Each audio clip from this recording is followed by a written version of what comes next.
जय हिंद दोस्तों, स्वागत है हमारे YouTube चैनल पर। दोस्तों आज हम आरपीएफ कांस्टेबल भर्ती परीक्षा 2024 के लिए प्रीवियस ईयर क्वेश्चन पेपर लेकर आए हैं, जिसमें हम वर्ष 2019 का प्रैक्टिस सेट हल करेंगे, जिसमें हम सामान्य अध्ययन के सभी 50 महत्वपूर्ण प्रश्नों को देखेंगे।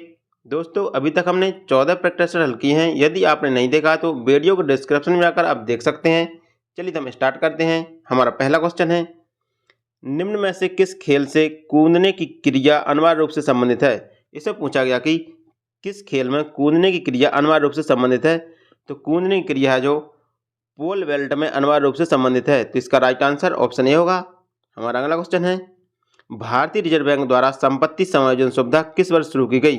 इसमें पूछा गया कि भारतीय रिजर्व बैंक के द्वारा संपत्ति समायोजन सुविधा किस वर्ष शुरू की गई। तो यह वर्ष 2000 में शुरू की गई थी। तो इसका राइट आंसर ऑप्शन बी होगा। हमारा अगला क्वेश्चन है, निम्न में से कौन सा एक प्रसंस्लित या एरोसोल प्रकार का कोलाइड है। इससे पूछा गया कि निम्न में कौन एक एरोसोल प्रकार का कोलाइड है। तो कोहरा एक एरोसोल प्रकार का कोलाइड है। तो इसका राइट आंसर ऑप्शन सी होगा। हमारा अगला क्वेश्चन है, महाभाष्य पुस्तक किसने लिखी।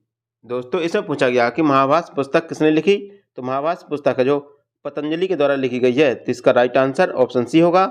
हमारा अगला क्वेश्चन है, भारत में वास्को डी गामा सबसे पहले कहाँ उतरा।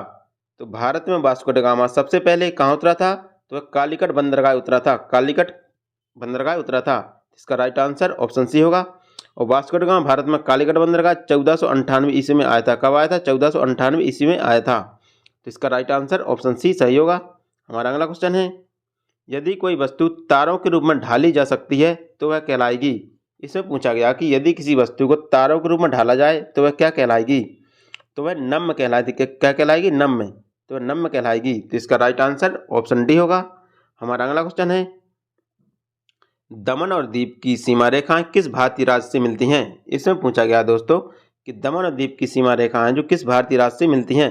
तो किस भारतीय राज्य से मिलती हैं? वह गुजरात से मिलती हैं। तो इसका राइट आंसर ऑप्शन बी होगा, गुजरात। हमारा अगला क्वेश्चन है, चाकार्य कुथु प्रसिद्ध नृत्य शैली है। इसमें पूछा गया कि चाकार्य कुथु नृत्य प्रसिद्ध नृत्य शैली कहाँ की है। तो यह केरल की प्रसिद्ध नृत्य शैली है। तो इसका राइट आंसर ऑप्शन डी होगा। हमारा अगला क्वेश्चन है, निम्नलिखित में से किस संसदीय फोरम का गठन सबसे पहले हुआ। इसमें पूछा गया कि किस संसदीय फोरम का गठन सबसे पहले हुआ था।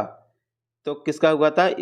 तो सबसे पहले जल संरक्षण प्रबंधन एवं संसदीय फोरम का गठन सबसे पहले हुआ था। तो इसका राइट आंसर ऑप्शन डी होगा।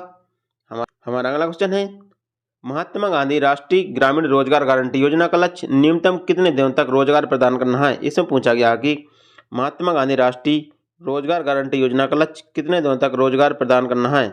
तो महात्मा गांधी राष्ट्रीय ग्रामीण रोजगार गारंटी योजना में कुल 100 दिन तक रोजगार दिया जाता है। तो इसका राइट आंसर ऑप्शन सी होगा। हमारा अगला क्वेश्चन है, किसकी संतुष्टि पर केंद्रीय सत्कारिता आयोग की स्थापना की गई। इसमें पूछा गया कि किसकी संतुष्टि पर केंद्रीय सत्कारिता आयोग की स्थापना की गई थी। तो संतानम समिति की संतुष्टि पर केंद्रीय सत्कारिता आयोग की स्थापना की गई थी। तो इसका राइट आंसर ऑप्शन डी होगा। हमारा अगला क्वेश्चन है, 18वें एशियाई खेलों में किस देश ने सर्वाधिक पदक जीते थे। 18वें एशियाई खेलों में किसने सर्वाधिक पदक जीते थे। तो चीन ने सर्वाधिक पदक जीते थे। तो इसका राइट आंसर ऑप्शन सी होगा। दोस्तों मैंने पिछले वीडियो में आपको बताया था कि करंट रेलवे के लिए बहुत महत्वपूर्ण है और करंट के कम से कम 8 से 10 प्रश्न पूछे जाते हैं। तो जो भाई रेलवे की तैयारी कर रहे हैं वो करंट का टॉपिक अच्छे से तैयार करें, क्योंकि ये अपने प्लस पॉइंट होते हैं। हमारा अगला क्वेश्चन है, बौद्ध धर्म की कौन सी शाखा महान व्रत वाहन कहलाती है। इसे पूछा गया कि बौद्ध धर्म की कौन सी शाखा महान वाहन कहलाती है। तो बौद्ध धर्म की जो महायान शाखा है वो व्रत महान वाहन कहलाती है। तो इसका राइट आंसर ऑप्शन सी होगा। हमारा अगला क्वेश्चन है, महिलाओं में पाए जाने वाले लिंग गुणसूत्र कौन से हैं। दोस्तों इसमें पूछा गया कि महिलाओं में पाए जाने वाले लिंग गुणसूत्र कौन से हैं। तो महिलाओं में XX लिंग गुणसूत्र पाए जाते हैं। तो इसका राइट आंसर ऑप्शन सी होगा। हमारा अगला क्वेश्चन है, केंद्रीय सत्कारिता आयोग के सदस्यों का कार्यकाल कितना होता है। इसमें पूछा गया कि केंद्रीय सत्कारिता आयोग के सदस्यों का कार्यकाल कितना होता है। तो इनका कार्यकाल 4 वर्ष का होता है। तो इसका राइट आंसर ऑप्शन डी होगा।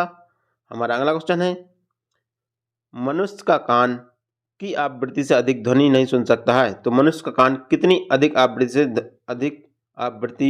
से अधिक ध्वनि नहीं सुन सकता है। हम फिर से पढ़ते हैं, मनुष्य का कान की आवृत्ति से अधिक ध्वनि नहीं सुन सकता है, मतलब कितनी आवृत्ति से अधिक मनुष्य का कान ध्वनि नहीं सुन सकता है। तो मनुष्य का कान है जो 20,000 हर्ट्ज से अधिक ध्वनि नहीं सुन सकता है। इसका राइट आंसर ऑप्शन सी होगा। हमारा अगला क्वेश्चन है, डांडिया रास निम्नलिखित में से किस राज्य का पारंपरिक लोक नृत्य है। जो डांडिया है जो किस राज्य का एक पारंपरिक लोक नृत्य है। तो डांडिया है जो गुजरात का एक पारंपरिक लोक नृत्य है। तो इसका राइट आंसर ऑप्शन सी होगा। हमारा अगला क्वेश्चन है, राष्ट्रीय मानव अधिकार आयोग का अध्यक्ष कौन होता है। इसमें पूछा गया कि राष्ट्रीय मानव अधिकार आयोग का अध्यक्ष कौन होता है। तो राष्ट्रीय मानव अधिकार आयोग का अध्यक्ष होता है भारत का सेवानिवृत्त मुख्य न्यायाधीश। जो भारत का सेवानिवृत्त मुख्य न्यायाधीश होता है वो राष्ट्रीय मानव अधिकार आयोग का अध्यक्ष होता है। तो इसका राइट आंसर ऑप्शन सी होगा। हमारा अगला क्वेश्चन है, दिए गए विकल्पों में से कौन सी क्रिया जिम्नास्टिक से संबंधित नहीं है। इसमें पूछा गया कि कौन सी क्रिया जो जिम्नास्टिक से संबंधित नहीं है। तो ये बाली है जो जिम्नास्टिक से संबंधित नहीं है। तो इसका राइट आंसर ऑप्शन बी होगा। हमारा अगला क्वेश्चन है, रोहतांग दर्रा निम्न में से किस राज्य में स्थित है। दोस्तों इसे पूछा गया कि जो रोहतांग दर्रा है वो किस राज्य में स्थित है। तो रोहतांग दर्रा जो हिमाचल प्रदेश में स्थित है। तो इसका राइट आंसर ऑप्शन सी होगा। हमारा अगला क्वेश्चन है, रियो ओलंपिक 2016 में पीवी सिंधु ने कौन सा पदक प्राप्त किया। इसमें पूछा गया है दोस्तों कि रियो ओलंपिक 2016 में पीवी सिंधु ने कौन सा पदक प्राप्त किया था। दोस्तों यह भी करंट का क्वेश्चन है, तो करंट की बहुत अच्छे से तैयारी करें। तो कौन सा पदक तैयार किया था। तो पीवी सिंधु ने रजत पदक तैयार किया था। तो इसका राइट आंसर ऑप्शन डी होगा। हमारा अगला क्वेश्चन है, निम्न में से किसके शासन के दौरान मुगल चित्रकला अपने चरम पर थी। इसे पूछा गया कि किसके शासन के दौरान मुगल चित्रकला अपने चरम पर थी। तो जहांगीर के शासनकाल में मुगल चित्रकला अपने चरम पर थी। तो इसका राइट आंसर ऑप्शन सी होगा, जहांगीर। हमारा अगला क्वेश्चन है, मध्यम के तापमान को बढ़ाने पर ध्वनि की गति हो जाती है। इसे पूछा गया कि मध्यम का ताप बढ़ा दिया जाए तो ध्वनि की गति कैसी हो जाती है। तो वह बढ़ जाती है। तो इसका राइट आंसर ऑप्शन डी होगा। हमारा अगला क्वेश्चन है, संयुक्त राष्ट्र ने नए सतत विकास लक्ष्यों के अनुसार कब तक हर प्रकार की निर्धनता को दूर करने का लक्ष्य निर्धारित किया। इसे पूछा गया है कि संयुक्त राष्ट्र ने नए सतत विकास लक्ष्यों के अनुसार कब तक हर प्रकार की निर्धनता को दूर करने का लक्ष्य निर्धारित किया है। तो कब तक किया है, वर्ष 2023 तक हर प्रकार की निर्धनता को दूर करने का लक्ष्य निर्धारित किया है। तो इसका राइट आंसर ऑप्शन सी होगा। हमारा अगला क्वेश्चन है, लाई हरोबा त्यौहार निम्न में से किस राज्य में मनाया जाता है। लाई हरोबा त्यौहार है वो मणिपुर में मनाया जाता है। तो इसका राइट आंसर ऑप्शन सी होगा। हमारा अगला क्वेश्चन है, हर्यक वंश का संस्थापक कौन था। इसमें पूछा गया दोस्तों कि हर्यक वंश का संस्थापक कौन था। तो हर्यक वंश का संस्थापक बिंबिसार था। कौन था, बिंबिसार। इसका राइट आंसर ऑप्शन सी होगा। हमारा अगला क्वेश्चन है, जीवन के लिए सहायक पृथ्वी की सबसे ऊपरी परत कहलाती है। इसमें पूछा गया है कि जीवन के लिए सहायक पृथ्वी की सबसे ऊपरी परत क्या कहलाती है। तो पृथ्वी की सबसे ऊपरी परत स्थल मंडल कहलाती है। तो इसका राइट आंसर ऑप्शन बी होगा। हमारा अगला क्वेश्चन है, कोरबा कोयला खानें किस राज्य में पाई जाती हैं। जो कोबरा कोयला खाना है वो किस राज्य में पाई जाती हैं। तो ये छत्तीसगढ़ में पाई जाती हैं। इसका राइट आंसर ऑप्शन सी होगा। हमारा अगला क्वेश्चन है, भारत में खारे पानी की सबसे बड़ी झील कौन सी है। तो भारत में खारे पानी की सबसे बड़ी झील कौन सी है। तो चिल्का झील है जो भारत की सबसे बड़ी खारे पानी की झील है। और चिल्का झील यह उड़ीसा में पाई जाती है। कहाँ पर, उड़ीसा में पाई जाती है। उड़ीसा में ही महानदी बहती है। तो इसका राइट आंसर क्या होगा, ऑप्शन डी, चिल्का झील। हमारा अगला क्वेश्चन है, राष्ट्रीय मानव अधिकार आयोग किस मंत्रालय के अंतर्गत आता है। तो राष्ट्रीय मानव अधिकार आयोग है जो एक गृह मंत्रालय के अंतर्गत आता है। तो इसका राइट आंसर ऑप्शन डी होगा। हमारा अगला क्वेश्चन है, नाभिक में उपस्थित न्यूट्रॉन और प्रोटॉनों की संख्या का योग परमाणु का कहलाता है। तो दोस्त इसे पूछा गया है कि नाभिक में उपस्थित न्यूट्रॉन और प्रोटॉन की संख्या का योग परमाणु का क्या कहलाता है। तो परमाणु का द्रव्यमान संख्या होती है। जो परमाणु की क्या होती है, द्रव्यमान संख्या होती है। तो इसका राइट आंसर ऑप्शन सी होगा। हमारा अगला क्वेश्चन है, जल जनित बीमारी निम्न में से कौन सी है। तो जल जनित बीमारी कौन सी है। तो कॉलरा एक जल जनित बीमारी है। तो इसका राइट आंसर ऑप्शन ए होगा।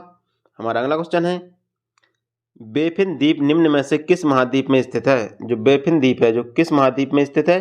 तो बेफिन द्वीप है जो उत्तरी अमेरिका महाद्वीप में स्थित है। तो इसका राइट आंसर ऑप्शन डी होगा। हमारा अगला क्वेश्चन है, पिच शब्द का संबंध किस खेल से है? तो पिच शब्द का संबंध किस खेल से है? तो क्रिकेट से है। तो इसका राइट आंसर ऑप्शन डी होगा। हमारा अगला क्वेश्चन है, सभी ग्रह सूर्य के चारों ओर कक्षा में घूमते हैं। तो सभी ग्रह सूर्य के चारों ओर किस प्रकार के कक्षा में घूमते हैं? तो दीर्घवृत्ताकार कक्षा में घूमते हैं। इसका राइट आंसर ऑप्शन डी होगा। हमारा अगला क्वेश्चन है, कोशिका के सूत्री विभाजन के पश्चात जनन कोशिका की तुलना में संतति कोशिकाएं बचते हैं। संतति कोशिकाएं बचते हैं, क्या बचते हैं?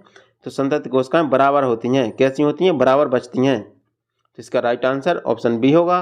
हमारा अगला क्वेश्चन है, मौजूदा सेवा को नई सेवा के रूप में किस, हम फिर से पढ़ते हैं, मौजूदा सेवा को नई सेवा के रूप में फिर से लागू करने के लिए दिए गए अनुदान को कहते हैं या कहा जाता है? तो मौजूदा सेवा को नई सेवा के रूप में फिर से लागू करने के लिए दिए गए अनुदान को क्या कहा जाता है? तो टोकन अनुदान कहलाती है। क्या कहलाती है? टोकन अनुदान। तो इसका राइट आंसर ऑप्शन सी होगा। हमारा अगला क्वेश्चन है, चित्तौड़ में विजय स्तंभ की स्थापना किसने कराई? तो चित्तौड़ में विजय स्तंभ की स्थापना किसने कराई? तो राणा कुंभ ने। चित्तौड़ में विजय स्तंभ की स्थापना राणा कुंभ के द्वारा कराई गई थी। तो इसका राइट आंसर ऑप्शन बी होगा। हमारा अगला क्वेश्चन है, भारत के राष्ट्रपति का कार्यकाल कितने समय का होता है? तो भारत के राष्ट्रपति का कार्यकाल 5 वर्ष का होता है। तो इसका राइट आंसर ऑप्शन बी होगा। हमारा अगला क्वेश्चन है, निम्न में से कौन सी पहाड़ी सतपुड़ा पर्वतमाला का भाग नहीं है? इसमें पूछा गया कि कौन सी पहाड़ी है जो सतपुड़ा पर्वतमाला का भाग नहीं है? तो नल्ला मल्ला की पहाड़ियाँ, जो नल्ला मल्ला की पहाड़ियाँ वो सतपुड़ा पर्वतमाला का भाग नहीं है। तो इसका राइट आंसर ऑप्शन बी होगा। हमारा अगला क्वेश्चन है, बैलेंसिंग बीम का उपयोग निम्न में से किस खेल में होता है? तो बैलेंसिंग बीम का उपयोग निम्न में से किस खेल में होता है? तो बैलेंसिंग बीम का उपयोग जिम्नास्टिक में किया जाता है। तो इसका राइट आंसर ऑप्शन बी होगा। हमारा अगला क्वेश्चन है, घर्षण बल किस वस्तु की गति को, घर्षण बल है जो किसी वस्तु की गति को कैसा करता है?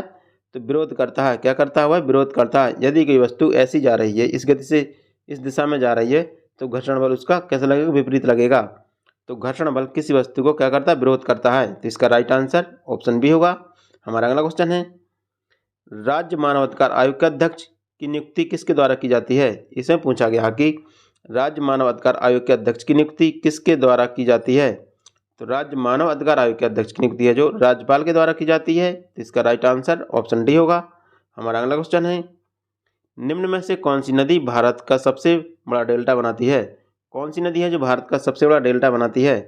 तो गंगा नदी है जो भारत का सबसे बड़ा डेल्टा बनाती है, और यह पश्चिम बंगाल में, ये बंगाल की खाड़ी में गिरती है और यहाँ पर सुंदरबन का डेल्टा बनाती है। कौन सा? सुंदरबन का डेल्टा बनाती है जो सबसे बड़ा डेल्टा है। तो इसका राइट आंसर ऑप्शन ए होगा। हमारा अगला क्वेश्चन है, निम्न में से कौन सा शास्त्रीय नृत्य हिंदुस्तानी संगीत पर आधारित है? कौन सा शास्त्रीय नृत्य है जो हिंदुस्तानी संगीत पर आधारित है? तो कथक है जो हिंदुस्तानी संगीत पर आधारित है। तो इसका राइट आंसर ऑप्शन बी होगा। हमारा अगला क्वेश्चन है, दसवां सिख गुरु निम्न में से कौन था? दोस्तों इसे पूछा गया कि 10वें सिख गुरु कौन थे? तो 10वें सिख गुरु गुरु गोविंद सिंह थे। तो इसका राइट आंसर ऑप्शन सी होगा। हमारा अगला क्वेश्चन है, कराधान का निपटान करने वाले वित्त विधेयक के संबंध में संसद के किस सदन में विधेयक पेश किया जाता है? इसमें पूछा गया कि जो वित्त विधेयक है वह किस संसद के किस सदन में पेश किया जाता है? तो वित्त विधेयक हमेशा लोकसभा में पेश किया जाता है। तो इसका राइट आंसर ऑप्शन सी होगा। हमारा अगला क्वेश्चन है, अंत्योदय अन्न योजना का लक्षित समूह निम्न में से कौन सा है? इसमें पूछा गया कि अंत्योदय अन्न योजना का लक्षित समूह कौन सा है?